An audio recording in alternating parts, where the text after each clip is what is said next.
ការព្រួយបារម្ភគ្មានថ្ងៃបញ្ចប់សេចក្តីស្រឡាញ់ដ៏ធំធេង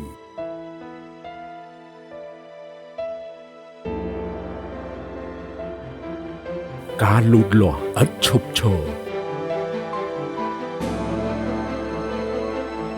មិនថាពេលសប្បាយឬក្នុងគ្រាលំបាកនៅក្នុងពេលសំខាន់ណាមួយនៃជីវិតឬ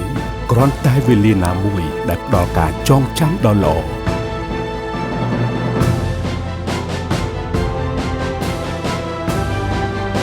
ទោះមានអ្វីកើតឡើងក្នុងជីវិតយើងជឿជាក់ថាអ្នកនឹងមិនបោះបង់ចោលនៅអ្វីដែលសំខាន់សម្រាប់អ្នកហើយបន្តផ្ដល់ក្តីសង្ឃឹម